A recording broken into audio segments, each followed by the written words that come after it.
This may be ambitious, this may be big, but I'd say that's what makes it worth doing.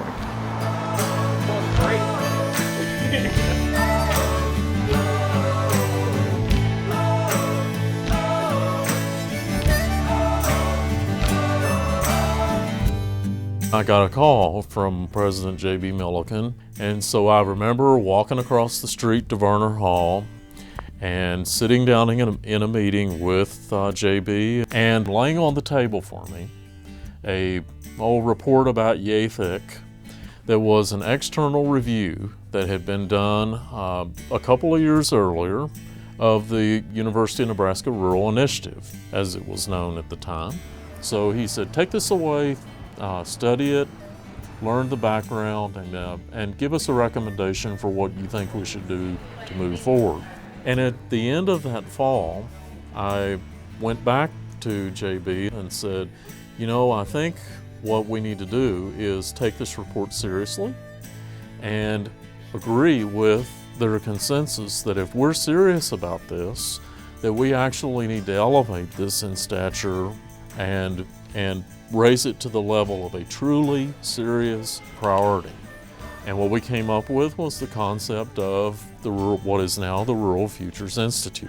We were successful in convincing the Board of Regents and the university community broadly and the leadership of the campuses that should be a priority, where we transdisciplinarily across the campuses, across various fields and areas of study, engage the university in thinking about sustainability and long-term success for rural communities and environments. In our community forums, we heard that people were very interested, they were curious, they wanted to know primarily how we were going to involve our young people, our students, because they realized the value and the importance of research and what our faculty were doing. But what they really wanted to see were our students on the ground in their communities putting that research to use.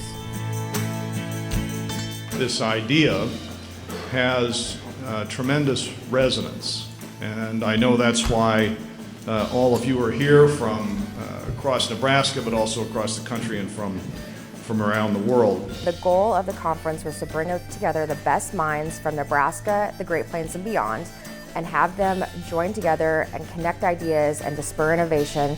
Somewhere Thomas Jefferson smiling because this is exactly what he hoped would happen, is that on a continual basis we'd reimagine our democracy, we'd reimagine what our landscapes and our communities and our life should be like. It's reaffirming to me a number of things that we know about what makes vital rural communities, but we're also really challenging ourselves around innovation, creativity, doing things differently as well. Diversity drives innovation.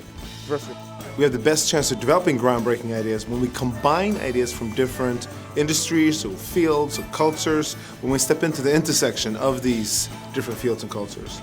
My big dream for rural America is that rural America will be just as connected, just as vibrant, just as exciting a place to live in as urban America.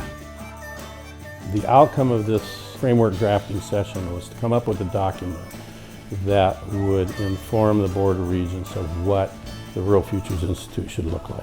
What they were going to do is kind of define the mission, the vision, and some core values that should underlie the work.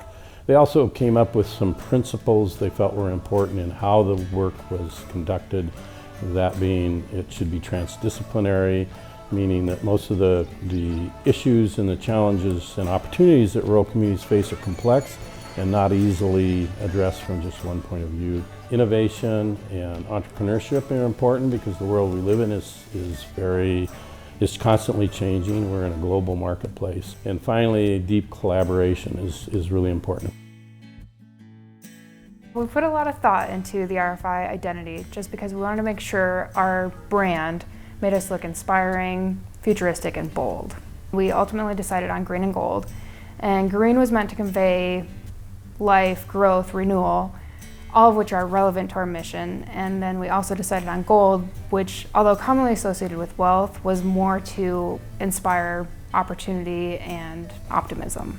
The infinity sign is actually a lowercase r and f, and they intersect to create an open infinity sign.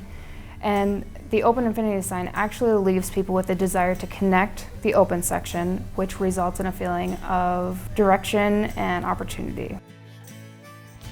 One of the major goals of the grants was to offer opportunities for faculty to do relevant research and teaching around areas that impacted rural futures. In the first year, we gave $750,000 in internal grants. We're calling this day today Rural Futures Institute Day. We are going to endeavor to be the preeminent spot in this country, and maybe in the world, in focusing a 21st century research university on a range of issues in the rural economy and rural life.